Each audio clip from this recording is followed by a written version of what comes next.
პრეზიდენტის ყოველწლიური ანგარიში პარლამენტს ექნება თუ არა დეპუტატებს დებატების საშუალება. ფორმატი ამ დრომდე სადავოა, როგორია მხარეების პოზიცია. უმრავლესობის წევრი ანი მიროტაძე მოამბის სტუდიაში. კამათს აზრი აქვს მასთან, ვინც ახორციელებს ამ პოლიტიკას. პასპორტიზაციის პროცესი და ვადაგასული ეგრეთ წოდებული საშვები ცხინვალის რეგიონში. რა ხდება ოკუპირებულ ტერიტორიაზე? ცხინვალის საოკუპაციო რეჟიმი ახალი რეგულაციების ამოქმედებისთვის ემზადება. 7 მშვიდობიანი მოქალაქე და 13 სამხედრო დონეცკში სეპარატისტების იერიშს მსხვერპლი მოყვა. რა ვითარება აღმოსავლეთ უკრაინაში? ბაფტა ლონდონი კინოსამყაროს ერთ-ერთი ყველაზე პრესტიჟული კინოდაჯილდოებისთვის ემზადება. ნომინანტები უკვე ცნობილია. კიდევ ერთხელ მოგესალმებით, ეთერშია მოამბე 20 საათზე, სტუდიაში მარიამ ვაშაძე მუშაობს. როდის წარსდგება პრეზიდენტი პარლამენტში ყოველწლიური ანგარიშით, ეს 18 თებერვალს გაირკვევა, თუმცა სავარაუდო თარიღი უკვე სახელდება და ეს 20 თებერვალია. ამის შესახებ კოალიცია ქართული ოცნების პოლიტსაბჭომ იმსჯელა.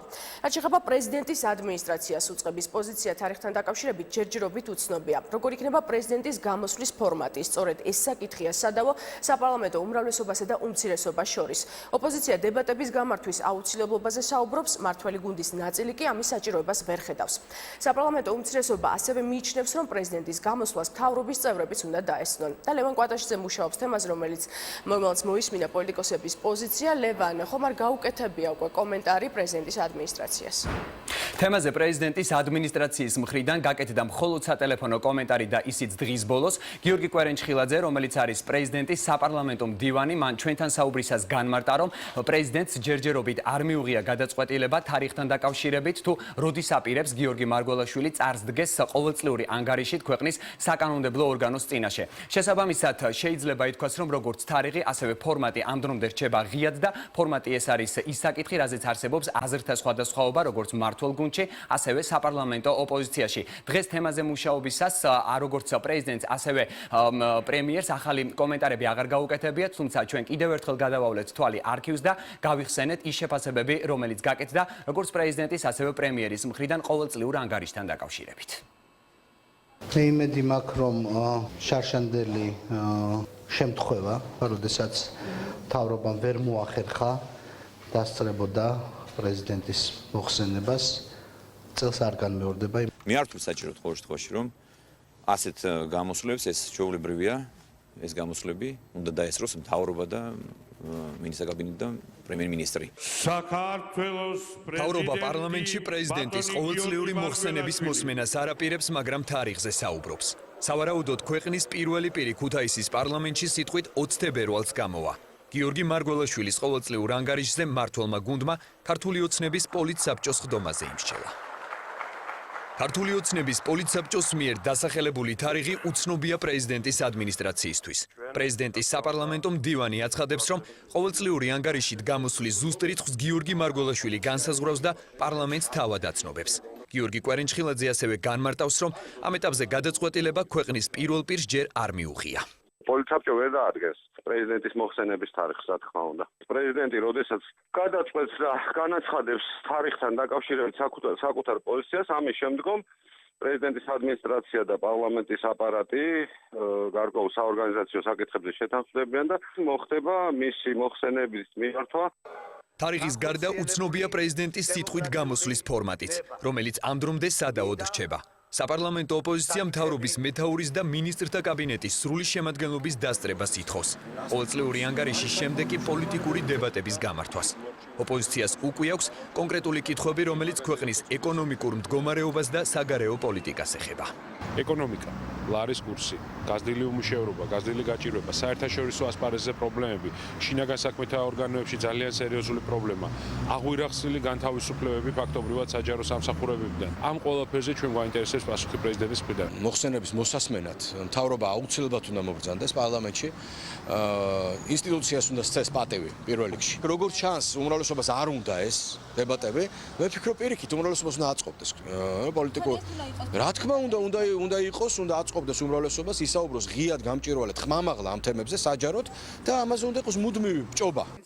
ოპოზიციისგან განსხვავებულია მმართველი გუნდის პოზიცია. უმრავლესობის წევრები აცხადებენ, რომ კითხვების არსებობის მიუხედავად პრეზიდენტთან დებატების გამართვის აუცილებლობა არ დგას. რაც შეეხება მთავრობის დასწრება არ დასწრების საკითხს, ქართულ ოცნებაში განმარტავენ, რომ მინისტრთა კაბინეტის ჩასვლა ქუთაისში კონსტიტუციით სავალდებულო არ არის. ამა თუ იმ პროგრამის თაობაზე, რომელსაც ახორციელებს მთავრობა, გნებავთ დადებითი დამოკიდებულება, გნებავთ უარყოფითი დამოკიდებულების თაობაზე კამათს აზრი აქვს მასთან, ვინც ახორციელებს ამ პოლიტიკას. მაშინ, როდესაც პრეზიდენტი არ არის პოლიტიკის განმახორციელებელი, პრეზიდენტთან დებატების აზრს მე ვერ ვხედავ. ჩვენ გვექნება გარკვეული შეკითხვები თუ როგორ ხედავს იმ დემოკრატიულ პროცესებს რიგის სამიტის წინ საქართველოს პრეზიდენტი, რომელიც ვითარდება ქვეყანაში და რა გამოწვევების წინაშე ვდგავართ, მე მასთან სადებატოს ვერაფერს ვხედავ, რადგან პრეზიდენტი არ გაახლავთ პარლამენტში წარმოდგენილი არც ერთი პოლიტიკური ძალის, ასე რომ ვთქვათ, ლიდერი. პარლამენტმა რეგლამენტის მიხედვით, როგორც წესი, ქვეყნის პირველ პირს ყოველწლიური ანგარიშით საგაზაფხულო სესიის პირველ დღეს უნდა მოусმინოს. პრეზიდენტის სიტყვით გამოსვლის თარიღზე დეპუტატები 18 თებერვალს პლენარული სხდომის ჩატარებამდე ბიუროზე იმსჯელებენ. რეგლამენტით დადგენილმა თარიღმა კანონმდებლების თხოვნით გადაიწია, თუმცა ამ თარიღის პარლამენტისთვის შეთავაზების უფლება ისევ პრეზიდენტს რჩება. სწორედ პრეზიდენტმა უნდა დაასახელოს თარიღი, თუ როდის აპირებს ჩასვლას ქუთაისში და საკანონმდებლო ორგანოს წინაშე ყოველწლიური ანგარიშით გამოსვლას. სანამ თარიღი და ფორმატი გაირკვევა, ჩვენ მანამდე ვთხოვეთ შეფასებები იურისტებს, უნდა ჩავიდეს თუ არა ყოველწლიურ ანგარიშის მოსმენაზე მთავრობა, როგორც ისინი ჩვენთან საუბრისას განმარტავენ, კონსტიტუცია არ ავალდებულებს, თუმცა სასურველი იქნება მაღალი პოლიტიკური ინტერესიდან გამომდინარე პრეზიდენტის გამოსვლას ესწრებოდეს მინისტრთა კაბინეტის სრული შემადგენლობით. ვალდებულება არსად არ არის განსაზღვრული მთავრობის რომ დაესწროს ამ შეხვედრას, ეს არის გადასაწყვეტი კონკრეტული პოლიტიკური ფიგურების და ეს პოლიტიკა აბსოლუტურად პოლიტიკის სფეროა, პოლიტიკური მიზანშეწონილობის. მოქმედი კანონმდებლობის თანახმად საქართველოს პარლამენტმა უნდა გადაწყვიტოს პრეზიდენტის გამოსვლის შემდეგ ჩათვლის თუ არა საჭირო დებატების გამართვას თუ იქნება მხოლოდ და მხოლოდ ფრაქციის თავმჯდომარეთა გამოსვლა. ეს არის პარლამენტის დისკრეცია და თავად უნდა იმსჯელოს მან ამის პრეზიდენტის სიტყვით გამოსვლის ფორმატი სავარაუდოდ დაზუსტდება 18 თებერვალს ბიუროს ხდომაზე, რაც შეეხება კონკრეტულ თარიღს, ეს უკვე უნდა დაასახელოს პრეზიდენტმა. გიორგი მარგოლაშვილი ქუთაისში უკვე მეოთხედ ჩავა და ეს იქნება რიგით მეორე ყოველწლიური ანგარიში. მადლობა ლევან კვატაშიძე საუბრობდა მოამბის პირდაპირ ეთერში. პრეზიდენტის გამოსვლის ფორმატზე ერთიანი პოზიცია არ არის არც საპარლამენტო უმრავლესობაში და პირდაპირ ეთერში საუბარს უმრავლესობის წევრ ანი მიროტაძესთან ერთად განვაგრძობთ. ქალბატონო ანი, მოგესალმებით, მადლობა სტუდიაში მოგზაურობისთვის. მოგესალმებით, მადლობა თქვენ მოწვევისთვის. ქალბატონო ანი, თქვენ უმრავლესობის ერთ-ერთი წარმომადგენელი ხართ, რომელიც პრეზიდენტის პარლამენტში გამოსვლის შემდეგ დებატებს ემხრობათ. თუ შეიძლება რომ დაგვისაბუთოთ დებატების საჭიროება, რადგან თქვენი თანაგუნდელების ნაწილი ამის აუცილებლობას ვერ ხედავს და ამას იმით იხსნის, რომ პრეზიდენტი არც ერთ პოლიტიკურ ძალას არ წარმოადგენს პარლამენტში. მადლობა. მე დავიწყებ იმით, რის აუცილებლობას ვერ ხედავ და ეს არის ის, რომ ბევრი ასა სხვადასხვაობა ამ საკითხთან დაკავშირებით, მაგრამ მე ვერ ხედავ მთავრობის შემადგენლობის ყოფნას ამ დღეს პარლამენტში, როდესაც მოვა საქართველოს პრეზიდენტი, ვინაიდან ისინი ვერ მიიღებენ მონაწილეობას ვერანაირ ფორმატში. ამიტომ უფრო მგონია, რომ ეს იქნება ფორმალური მხარე და არ ვფიქრობ, რომ მთავრობა უნდა იყოს წარმოდგენილი. რაც შეეხება დებატებს, დიახ, ვემხრობი, ვადასტურებ ამას. და არა იმიტომ, რომ ეს კლასიკური გაგები, დებატები, იმიტომ კი არა, რომ მაინც და მაინც გამოჩნდეს, რომ ბევრი კითხვა მაქვს. რა თქმა უნდა, მაქვს კითხვები ჩემი ქვეყნის პრეზიდენტთან, მაგრამ მე ვფიქრობ, რომ ამ დროს, ვინაიდან არის ძალიან მაღალი საზოგადოებრივი ინტერესი, პარლამენტი არის ყველაზე მაღალი ტრიბუნა, როდესაც ქვეყანაში მიმდინარე პოლიტიკური პროცესები, საგარეო გამოწვევები, საშინაო გამოწვევები და ასე შემდეგ საკითხებთან დაკავშირებით საზოგადოება ხშირად იგებს ხოლმე პასუხს კონკრეტულ კითხვებზე. მე ვფიქრობ, რომ ამ დროს კარგი იქნება ყველა პოლიტიკური ძალა თუ გამოხატავს თავის პოზიციას ზოგადად მიმდინარე პროცესებთან დაკავშირებით და საზოგადოებას ექნება აუცილებლად იმის განცდა, რომ კითხვებზე, რომელიც მას აქვს და უდაუარო მაქვს, გაეცემა პასუხი სწორედ პარლამენტიდან. რაც შეეხება იმას, გვაქვს თუ არა სადებატო პრეზიდენტთან, ვფიქრობ, რომ ბევრი კითხვა არის, რომელიც შეიძლება აწუხებდეს დეპუტატებს, შეიძლება უნდოდეს გაიგოს პრეზიდენტისგან. ვფიქრობ, რომ ეს არის საუკეთესო ფორმატი იმისთვის, რომ ყველა თემა ამოიწუროს. არის კიდევ ერთი მოტივაცია, რაც მე ვფიქრობ, რომ მნიშვნელოვანი არის, საზოგადოება ასეთ დროს კარგად ხედავს ხოლმე, რომელი პოლიტიკური ძალა, როგორ პოლიტიკურ ფორმაშია. გულისხმობ არა მხოლოდ უმრავლესობას და უმცირესობას, არამედ ზოგადად იმ პოლიტიკურ სპექტრს, რომელიც არის წარმოდგენილი პარლამენტში. ასე რომ ვფიქრობ და კიდევ ერთი ეს ჩემი აზრით არის დემოკრატიის ძალიან კარგი მაგალითი, როცა ბევრი აზრი ისმის პარლამენტში, მაშინ, როდესაც საქართველოს პრეზიდენტი მიდის პარლამენტში და საუბრობს იმ მოსაზრებებზე, თავის ხედვებზე, კურსზე ზოგადად, როგორ წარმოუდგენია ქვეყნის განვითარება და ასე შემდეგ. და დიახ, თქვენ როგორც უმრავლესობის ერთ-ერთ წარმომადგენელს და დეპუტატს, თუ მოგეცათ საშუალება, რა იქნებოდა ის ერთი კითხვა, რომელსაც ქვეყნის პირველ პირს პრეზიდენტს დაუსვამდით? არა, ბევრი კითხვა არის, მაგრამ თქვენ იცით ძალიან კარგად, რომ ჩემი ძირითადი ყოველთვის არის, რომ მე მიმაჩნია ყოველ შემთხვევაში, რომ ამ ქვეყანაში პრეზიდენტი არის ადამიანის უფლებების გარანტი.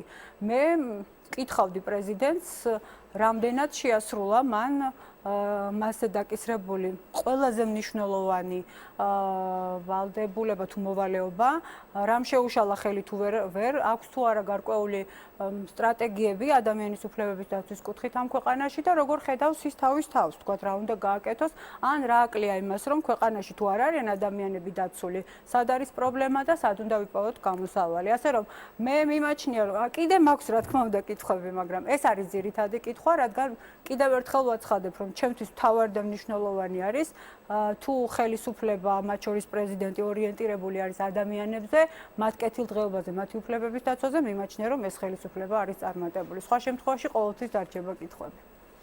დიახ, და ფორმატი ამ დრომდე გაურკვეველი რჩება. უმცირესობა გეგმავს, რომ ამ საკითხის განხილვა განახდეს საპარლამენტო სესიაზეც. თუ არის დაგეგმილი უმრავლესობის შიგნით ამ თემაზე მსჯელობა? რასაკვირველია, ჩვენ ვიმსჯელებთ ამ საკითხთან დაკავშირებით, გარდა ამისა, წინ გვაქვს ბიურო, სადაც აუცილებლად ყველა პოზიცია დაფიქსირდება და შესაბამისად უკვე უმრავლესობა, როგორც გადაწყვეტს, ისეთი ფორმატით მივალთ პრეზიდენტის ყოველწლიურ გამოსვლამდე. კიდევ ერთხელ ვამბობ, თუ არ იქნება დებატები, არც ეს არ არის ტრაგედია, არ ვფიქრობ, რომ ჩვენ არ გვაქვს შესაძლებლობა, რომ სხვა ფორმატებში ვისაუბროთ და ვთქვათ, სხვაგვარი იყოს პრეზიდენტის გამოსვლა. ყველა შემთხვევაში ეს გამოსვლა იქნება ძალიან საინტერესო, მაგრამ გამომდინარე მაღალი საზოგადოებრივი ინტერესიდან და ლოგიკურად არის ასეთი მაღალი საზოგადოებრივი ინტერესი, მიმაჩნია, რომ კარგი იქნება, უბრალოდ უმჯობესი იქნება დებატების ფორმატი ყველასთვის, არა მხოლოდ ხელისუფლებისთვის, წარმომადგენლებისთვის, არამედ თვითონ პრეზიდენტისთვისაც. და საგაზაფხულო სესიის გახსნის შემდეგ სავარაუდოდ ერთ-ერთი მთავარი თემა იქნება ასევე უზენაესი სასამართლოს თავმჯდომარის კანდიდატურაც. როგორც ვიცით, პრეზიდენტმა პროფესიულ წრეებს 9 თებერვლამდე მისცა ვადა, რომ დაასახელონ საკუთარი კანდიდატები. როგორც ვიცით, ასევე უმრავლესობა არ აპირებს, რომ პრეზიდენტს საკუთარი კანდიდატი წარუდგინოს, თუმცა გუშინ თქვენმა თანაგუნდელმა პაატაკ კიკნაველიძემ ზაქარია ქუცნაშვილის გვარი დაასახელა. თუ შეგიძლიათ მითხრათ, მიმდინარეობს თუ არა კონსულტაციები ამ საკითხზე თვითონ მმართველ გუნდში ან გარკვეულ საინიციატივო ჯგუფებთან? მე ვფიქრობ, ეს არის პაატაკ კიკნაველიძის პირადი მოსაზრება და მე პატივს ვცემ. ბატონი ზაქარია ქუცნაშვილი მაღალი დონის იურისტია და რასაკვირველია თუ მოხდება მისი განხილვა, ამაში საოცარს ვერაფერს ხედავ, მაგრამ აბსოლუტურად გულწრფელად და სრული პასუხისმგებლობით მინდა გითხრათ, რომ ეს უმრავლესობაში კონსულტირებული თემა არ არის კონკრეტულ გვართან დაკავშირებით. ჩვენი პოზიცია გაჟღერებულია, როდესაც ჩვენ ძირითადი მოთხოვნები ჩამოვაყალიბეთ, როგორი უნდა იყოს, ანუ პრინციპების დონეზე, როგორი უნდა იყოს უზენაესი სასამართლოს ახალი თავმჯდომარე, სხვა გვარების დასახელებას უმრავლესობა არ აპირებს და ვფიქრობ, რომ ეს არის ყველაზე სწორი. ეს არის პრეზიდენტის პრეროგატივა, მთავარი არის, რომ შევთანხმდით, როგორი უნდა იყოს უზენაესი სასამართლოს თავმჯდომარე, მე კიდევ ერთხელ გავიმეორებ, როგორი უნდა იყოს, რაც შეიძლება ნაკლებად პოლიტიზირებული და ნაკლებად გულშემატკივარი ხელისუფლების და საერთოდ რომელიმე პოლიტიკური ძალის აუცილებლად უნდა იყოს პრინციპული, კარგად უნდა იცნობდეს იმ სფეროს, რომელსაც სფეროშიც ძალიან მნიშვნელოვან სფეროში მიდის. და აქ კიდევ ერთი რამე მინდა ვთქვა, რომ ჩვენ ახლა ნომერ პირველ მოსამართლეს ვირჩევთ, რომელსაც უნდა ენდობოდნენ ადამიანები, ვინაიდან ჩვენ მას უნდა ჩავაბაროთ ყველაზე მნიშვნელოვანი სფერო, ჩემი აზრით, ამ ქვეყანაში, მართლმსაჯულება. თუ ადამიანი არ ენდობა და არ სჯერა სასამართლოში, მაშინ ძალიან ძნელია მას დააჯერო, რომ სასამართლო და მართლმსაჯულება მის მიმართ იქნება სამართლიანი და კანონიერი. ამიტომ ვფიქრობ, რომ თუ ეს ძირითადი პრინციპები იქნება კარგად გააზრებული პრეზიდენტის მიერ. მე დარწმუნებული ვარ, რომ მის მიერ შემოთავაზებული კანდიდატურა იქნება სწორედ ის კანდიდატურა, რომელსაც პრობლემები, რომლის დამტკიცებასაც პრობლემები არ შეექმნება პარლამენტში. ვაცხადებ კიდევ ერთხელ და სხვათა შორის სიამაყით, რომ უმრავლესობას არ აქვს ცდუნება, რომ საკუთარი პოზიცია მოახვიოს პრეზიდენტს. დიახ და პრეზიდენტმაც დაასახელა ასევე კრიტერიუმები, რომელსაც უზენაეს სასამართლოს თავმჯდომარე უნდა აკმაყოფილებდეს და მინდა გკითხოთ, როგორ ფიქრობთ, რამდენად რეალურია, რომ თებერვლის ბოლომდე შეირჩეს კანდიდატი, რომელიც ამ ყველა კრიტერიუმსაც დააკმაყოფილებს და ასე თუ ისე ყველასთვის მისაღებიც იქნება? ეს დამოკიდებული არის პრეზიდენტზე, რამდენად კარგად იმუშავებს ამ მიმართულებით. მე ვიცი, რომ მას აქვს აქტიური კონსულტაციები და შეხვედრები, დარწმუნებული ვარ გააგრძელებს. 9 თებერვლამდე ბევრი დრო არ არის, მაგრამ გარკვეული დრო მაინც არის იმისთვის, რომ გამოიკვეთოს გარკვეული კანდიდატურები. ვფიქრობ, რომ უნდა მოხერხდეს და უნდა მოესწროს თუ რასაკურველია ამის ნება იქნება. მე დარწმუნებული ვარ, რომ ნება არის. დიდი მადლობა ქალბატონო ანი, პირდაპირ ეთერში ანი მიროტაძე საუბრობდა.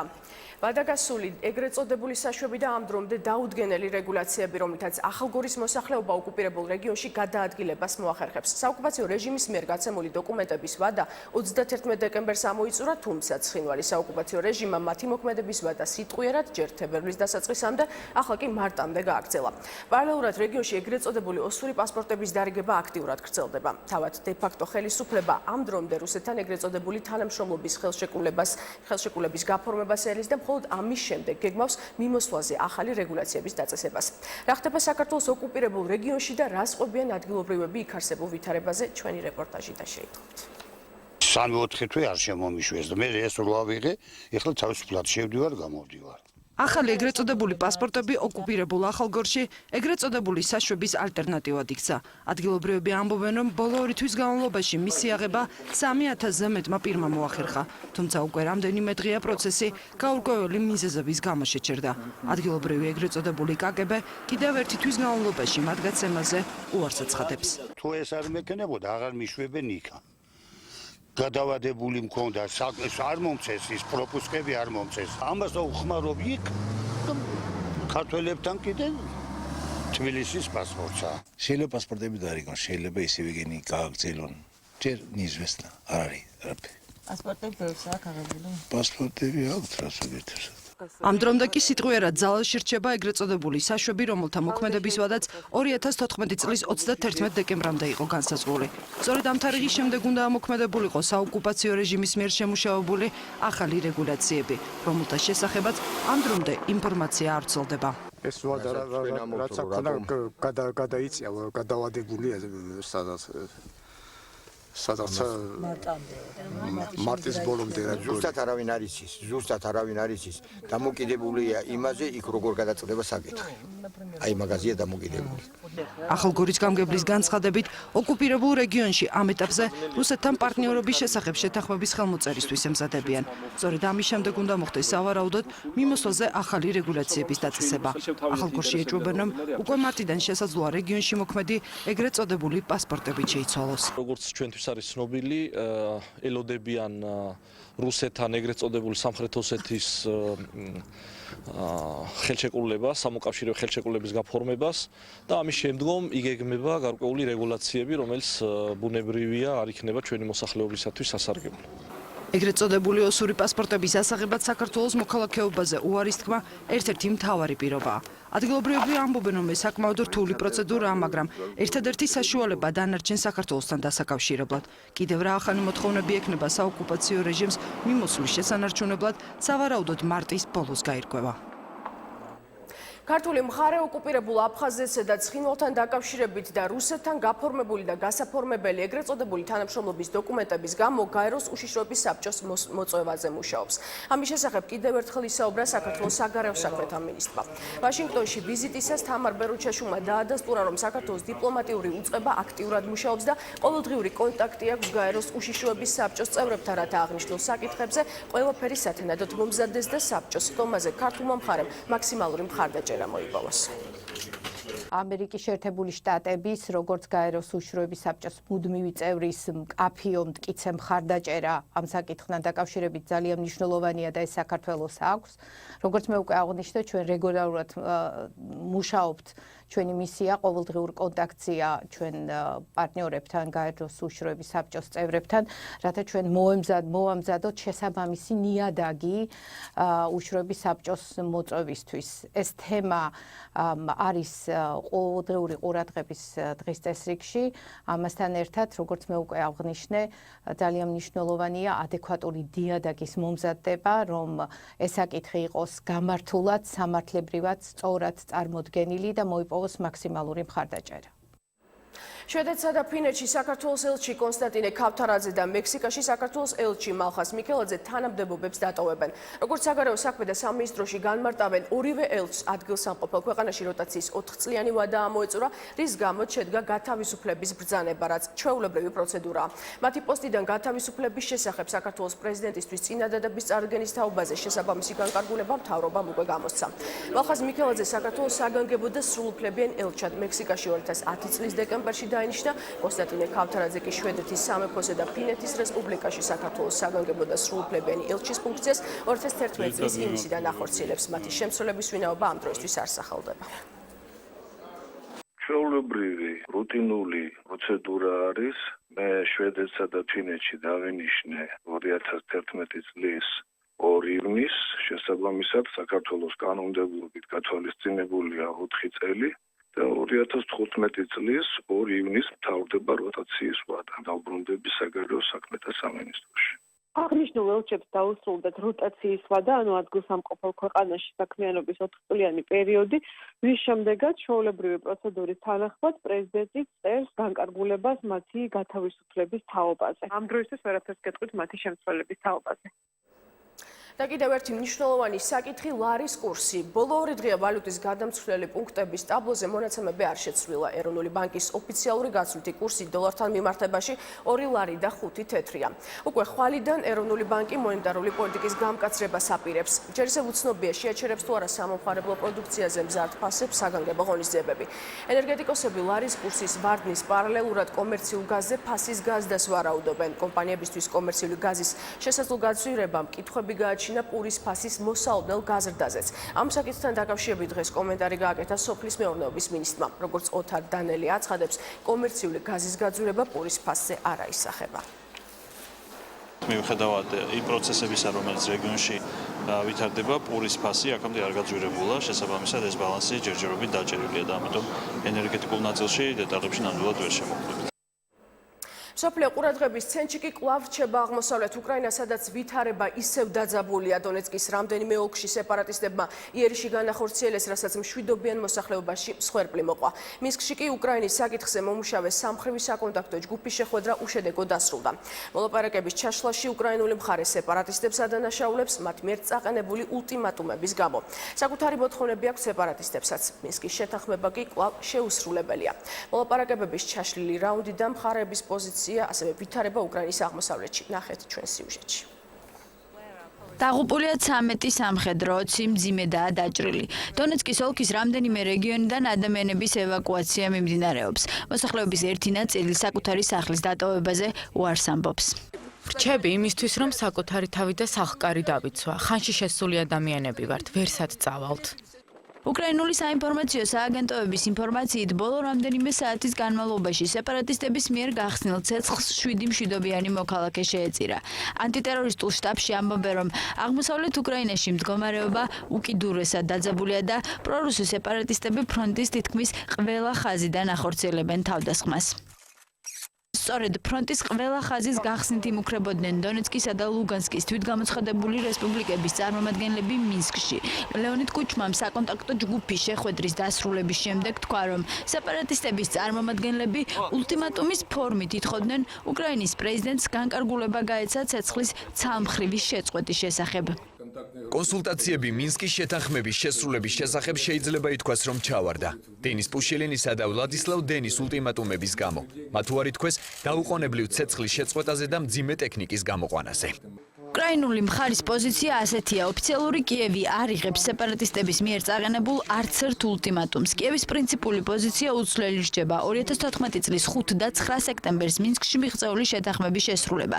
პირველ რიგში კი ცეცხლის დაუყოვნებლივ შეწყვეტა. საკონტაქტო ჯგუფის შეხვედრაზე ეგრეთ წოდებული დონეცკის რესპუბლიკას დენის პუშილინი წარმოადგენდა, რომელმაც აეროპორტში მედიისთვის კომენტარი გააკეთა. პუშილინის შეხვედრის წარუმატებლობაში უკრაინულ მხარეს ადანაშაულებს. ჩვენ მზად ვართ დიალოგისთვის და მინსკის შეთანხმების ფარგლებში მოქმედებისთვის, მაგრამ ჩვენ გვჭირდება დიალოგი და არა უკრაინული მხარის მონოლოგი და ულტიმატუმები. საკუთარი მოთხოვნები აქვს სეპარატისტებს, მათ სურთ, რომ კიევმა აღიაროს კონფლიქტის მხარეების გამყოფი ახალი საზღვარი არსებული მდგომარეობის გათვალისწინებით. მინსკში საკონტაქტო ჯგუფის შეხვედრაში მონაწილეობის მისაღებად არ ჩავიდნენ ეგრეთ წოდებული დონეცკის სახალხო რესპუბლიკის თვითგამოცხადებული ლიდერები და მინსკში წარმომადგენლები გაგზავნეს. შეხვედრაზე როგორც წესი უკრაინულ მხარეს ქვეყნის ექს-პრეზიდენტი წარმოადგენს, მოლაპარაკებებში მონაწილეობას რუსული მხარე და ეუთოს წარმომადგენელი ჰაიდი ტალიავინიც იღებს. საკონტაქტო ჯგუფის მონაწილეები დახურულ კარს მიღმა 4 საათის განმავლობაში საუბრობდნენ. უშედეგოდ დიპლომატებმა შენობა სხვადასხვა ავტომობილებით დატოვეს. კიევში კი რუსეთის საელჩო შენობასთან საპროტესტო აქცია გაიმართა. აქციის მონაწილეებმა საელჩო შენობასთან იმიტირებული სასაფლაო მოაწყვეს. მიწაში ხის ჯვრები ჩააწყვეს, რომლებზეც მარიუპოლში დაღუპულთა სახელებია მითითებული. თითოეულ ჯვართან კი ყვავილებია დალაგებული. ამ ფორმით მოსახლეობამ უკრაინის აღმოსავლეთ რეგიონებში რუსეთის აგრესია გააპროტესტა. ჩრდილოატლანტიკური ალიანსის გენერალური მდივანი რუსეთს მეზობელი ქვეყნების საზღვრების რღვევაში ადანაშაულებს. ეს განცხადება იენს სტოლტენბერგმა გაზეთ Le Figaro-სთან ინტერვიუს დროს გააკეთა. მისი თქმით, რუსეთი უკრაინის აღმოსავლეთ რეგიონებში ამბოხებულებს ეხმარება. გენერალური მდივნის განცხადებით, რუსეთის წინააღმდეგ დაწესებული სანქციების მიზანი არა რუსეთში დესტაბილიზაციის მოწყობა, არამედ იმის დამტკიცებაა, რომ საერთაშორისოდ აღიარებული წესების დარღვევას მძიმე შედეგები მოყვება. იაპონიის მთავრობა ეგრეთ წოდებული ისლამური სახელმწიფოს წინააღმდეგ მებრძოლ ქვეყნებს უფრო მეტად დაეხმარება. ქვეყნის პრემიერის განცხადებით, იაპონია იმ ქვეყნებს, რომლებიც ტერორისტებს ებრძვის, დახმარებას გაუსდის. შეგახსენებთ, რომ ეგრეთ წოდებული ისლამური სახელმწიფოს მებრძოლებმა ინტერნეტში გაავრცელეს ვიდეო, სადაც იანვარში სირიაში დაკავებული იაპონელი ჟურნალისტის მკვლელობაა ასახული. მოხდარს უკვე გამოეხმაურა ამერიკის პრეზიდენტი ბარაკ ობამამ ეგრეთ წოდებული ისლამური სახელმწიფოს მებრძოლების მიერ იაპონელი ჟურნალისტის კენძი გოტოს მკვლელობა დაგმო. შეერთებული შტატები განაგრძობს გადამწყვეტი ზომების მიღებას ისლამური სახელმწიფოს დასუსტებისა და საბოლოოდ მისი განადგურების მიზნით ნათქვამია ობამას განცხადებაში. იაპონელი ჟურნალისტის მკვლელობა დაგმო ასევე გაერთიანებული სამეფოს პრემიერმაც დევიდ კემერონის განცხადებით იაპონია ტერორიზმის საფრთხეს თავს არ უხრის. და ისევ საქართველოს ბროწეულამ დასახლება გარდაბნის რაიონში, რომელიც უკვე 10 წლებია სოფლის სტატუსის მინიჭებას ელის. 350 ოჯახი დღემდე სასმელი წყლის და ბუნებრივი აერის გარეშე ცხოვრობს. ბავშვებს არც სკოლა აქვთ. მოსახლეობას აქ არსებობა უმძიმეს პირობებში უწევს. ადგილობრივები ხელისუფლებას დახმარებას თხოვენ. როგორ უნდა მოგვარდეს დასახლების პრობლემა, რომელიც თბილისიდან 25 კილომეტრში მდებარეობს. ნახეთ რუსტან ლოლაძის რეპორტაჟი ბროწეულადან. ხისგან დამზადებული ხელნაწერი ეს პატარა აბრა ბროწეულა იმას მეანიშნებს, რომ აქ ახლოს დასახლებაა. აბრა 50 წლის წინ დააყენეს და მას შემდეგ სოფლის სტატუსს ელის. 350 კომლიან დასახლებაში წლებია არაფერი შეცვლილა. არაერთი დაპირების მიუხედავად ბროწეულას ამ დრომდე ბუნებრივი აირი და სასმელი წყალი არ მიეწოდება. ადგილობრივები ამბობენ, რომ პრობლემის მოგვარება მას შემდეგ გახდება შესაძლებელი, რაც ბროწეულას სოფლის სტატუსს მიანიჭებენ. გვირდებოდნენ, რომ კი გავაკეთე. არაფერი აგერბა არ მოახდინეს. ეუბნებიან, სოფლის სტატუსი არა გახდა, ცოტა ჭირს. სოფლის სტატუსი ხომ უნდა მოგვანიშნონ, მე ხო არ გაჭირდება, მოგვანიშნონ სოფლის სტატუსი და გაზეთ შემოგვიყვანონ. ნადიბაიძეების სოციალურად დაუცველი 5-წლიანი ოჯახი ბროწეულაში უკიდურესმა სიღარიბემ მიიყვანა. 3 მცირეწლოვანს აქ გაუსაძლის პირობებში უწევს ცხოვრება. ბავშვები სკოლაში მეზობელ სოფელში დადიან, რის გამოც ოჯახს დღეში რამდენჯერმე ცენტრალური მაგისტრალის გადაკვეთა უწევს, სადაც საგზაო ნიშანიც კი არ დგას. ძალიან რთული აქ ცხოვრება, გაზი აქ არ არის, წყალი აქ არ არის. რა ვიცი, შეშა აქ არ არის, არაფერი არ აქვს, სკოლა აქ არ არის, საერთოდ ყურადღება არ აქვს. ტრანსპორტი არ არის, არაფერი საერთოდ. მაღაზიაც არ არის, ელემენტარული ტრასაზე უნდა გადახვიდე, რომ იყიდო რამე გადმოიტანო. ბროწეულა დედაქალაქიდან სულ რაღაც 25 კილომეტრში მდებარეობს. აქ მრავალი წლის წინ აგარაკები ყოფილი კინოსტუდიის თანამშრომლებს გადაუნაწილეს. მას შემდეგ მათთვის ეს მუდმივ საცხოვრებელ ადგილად იქცა. ადგილად, რომელშიც ცხოვრება სკოლის, მაღაზიის, ბუნებრივი აირის, სასმელი წყლის გარეშე და სხვა ყოფითი პრობლემებით უწევთ. ყველაზე დიდი პრობლემა არის კიდე, რომ არ გვაქვს წყალი, არ გვაქვს გაზი. არის კიდე მიწის ნაკვეთები, რომელიც დამატებით მოგვეცა და მაშინ რაღაც დაიკარგა ის საბუთი, სადაც იყო ეს მითითებული, რომ ეს ნაკვეთები დამატებითი გვეკუთვნის ჩვენ, გვაქვს ასლები დედანი არ არის და ამიტომ ვერ ვიმტკიცებთ იმ დამატებით ნაკვეთებს. ადგილობრივი მოსახლეობა დახმარებას ითხოვს. გარდაბნის გამგეობაში კი აცხადებენ, რომ უნდა შეიქმნას კომისია, რომელიც ბროწეულას პრობლემებს თავდაპირველად შეისწავლის და შემდეგ მოგვარებაზე იზრუნებს. განხილვის სტადიაშია საკითხი, მარტო ჩვენი გადასაწყვეტი არ არის. ამაზე გადაწყვეტილება უნდა მიიღოს ცენტრალურმა ორგანოებმა, სოფლის სტატუსი მიენიჭოს. და რაც შეეხება სკოლას და ბაღს, არ არის აუცილებელი რომ კონდეს სოფლის სტატუსი, მასიური დასახლებები, სადაც არის 350 კომლიანი დასახლებები, იქ ვცდილობთ, რომ იყოს საბავშვო ბაღის ხელმისაწვდომი და სკოლაც. ბროწეულას მოსახლეობას დაპირების არ სჯერა. სოფლის სოციალური პრობლემების გარდა ადგილობრივი ხელისუფლების მხრიდან უყურადღებობასაც უჩივის და რეგიონის ხელმძღვანელობასთან შეხვედრას ითხოვს. წინააღმდეგ შემთხვევაში ადგილობრივები პროტესტის ნიშნად ცენტრალური მაგისტრალის გადაკეტვას არ გამორიცხავენ. მომბებს სიუჟეტი კინომოყვარულებისთვის მოამზადა ბაფტას ნომინანტები უკვე ცნობილია, ერთ-ერთ ყველაზე პრესტიჟულ კინოდაჯილდოებას ლონდონი 8 თებერვალს უმასპინძლებს. კინომოყვარულების მთავარი საფიქრალი ახლა ისა, ვინ მიიღებს ბრინჯაოს ნიღაბს. საუკეთესო ფილმი, რეჟისორი და მსახიობი, ვინ მოხვდა საუკეთესოებს შორის კინოდაჯილდოების სამზადისი ჩვენ სიუჟეტში.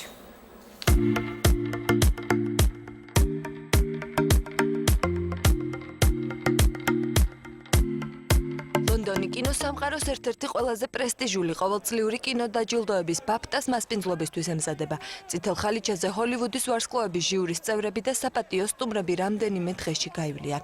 ლონდონის კოვენ-გარდენის როიალ ოპერის ხელმძღვანელობა და ბრიტანული კინოაკადემია დაჯილდოებამდე საათებს ითვლიან. ყველაზე აქტიური მზადება კი ბრინჯაოს ნიღბების საწარმოში მიმდინარეობს. ჩვენ გვაქვს ყალიბი, რომელიც მიცი ქალიბმა 1950 წელს შექმნა. ბაფტასთვის ნიღბებს სწორედ ამ ორიგინალის მიხედვით ვაკეთებთ. ნამდვილად რთული სამუშაოა, თუმცა ეს დაღლილობა ბედნიერების შეგრძნებაში გადადეს, როდესაც ხედავ ამ ნიღაბს გამარჯვებულის ხელში. Run to the Cathedral of Santa Maria in Brucknerplatz, buy one of the plain half-length ბრიტანეთის კინოაკადემიის დაჯილდოების ნომინანტების სახელი უკვე ცნობილია. წელს ბაფტას დაჯილდოებაზე ვეს ანდერსონის ფილმი სასტუმრო გრანდ ბუდაპეშტი ლიდერობს. გრანდ ბუდაპეშტმა საუკეთესო სარეჟისორო ნამუშევრის ნომინაციის გარდა საუკეთესო ფილმის და საუკეთესო მსახიობი მამაკაცის კატეგორიაც დაიმსახურა. ბაფტას შორტლისტში მოხვდა ალეხანდრე გონსალეს ინიარიტუს ადამიანი ჩიტიც, ხოლო მთავარი როლის შემსრულებელი მაიკლ კიტონი რალფ ფაიენს გაუწევს კონკურენციას. ამავე ნომინაციისთვის იბრძოლებს ბენედიქტ კამბერბაჩი, რომელმაც გენიოსი მათემატიკოსი ალან ტურანგი იმიტაციის თამაში განასახიერა. გასულ წელს იმდენი მაგარი ფილმი შეიქმნა, რომ ვერც კი წარმოიდგენთ, რამხელა სამუშაოს გაწევა მოუწიათ კრიტიკოსებს. But I love him. And he loves me. წლევანდელი ოქროს გლობუსის მფლობელი მსახიობი ედი რედმეინი ბრიტანული კინოაკადემიის დაჯილდოების ცერემონიის ერთ-ერთი მთავარი ფავორიტია. რედმეინმა ყველაფრის თეორიაში გენიოსი ფიზიკოსი სტივენ ჰოკინგი განასახიერა. ჩემთვის ძალიან დიდი პატივია ამ ნომინაციაში მოხვედრა და იმ შრომის დაფასება, რაც ამ ფილმისთვის გავწიე. ძალიან ძლიერი კონკურენტები მყავს და ყველას დიდი შანსი აქვს გადაეცეს ბრინჯაოს ნიღაბი. ქალებს შორის საუკეთესო მსახიობების ხუთეულში მოხვდნენ ოსკარზე ნომინირებული მსახიობები. ჯულიანა მური კვლავ ელისში შესრულებული როლისთვის, ასევე ფელისიტი ჯონსი ფილმისთვის ყველაფრის თეორია, ემი ადამსი და რის უიზერსპუნი. Ladies and gentlemen. ბაფტაზე ნომინანტები ბრინჯაოს ნიღბებს 8 თებერვალს მიიღებენ. ერთი დღით ადრე კი სპეციალურად ნომინანტებისთვის განკუთვნილი საღამო გაიმართება. და გამოშვების ბოლოს ტელებლოგი რეჟისორი ნინო ბასილია დღეს ცნობილ ქართულ მეცო-სოპრანოზე ანიტა რაჭველიშვილზე მოგვითხრობს. ტელებლოგის ავტორი ახლა ჩვენთან სტუდიაში იმყოფება. ნინო, მოგესალმებით. პირველი ქართველი მომღერალი, რომელმაც ლასკალას სეზონი გახსნა. ძალიან საინტერესო გმირი შეარჩია ტელებლოგისთვის. თუმცა, როგორც ვიცი, ტელებლოგი ცალკეულ პიროვნებებზე ესე არ აკეთებს ფილმებს. რატომ აირჩიეს თემა და რატომ გადაწყვიტე გაგიკეთებინა ფილმი ანიტა რაჭველიშვილს? აი, სწორედ თქვენ უპასუხეთ ამას, რომ მან გახსნა ლასკალას სეზონი და ეს იყო ძალიან მნიშვნელოვანი, იმიტომ რომ 25 წლის იყო ანიტა მაშინ. მარია კალასიც კი არ იყო ამასაკის, მან 28 წლიდან დაიწყო ესეთი პოპულარული მოგზაურობა მუსიკის სფეროში. და ამიტომ მნიშვნელოვანია, როდესაც ქართველი აი ესე წარმატებას აღწევს.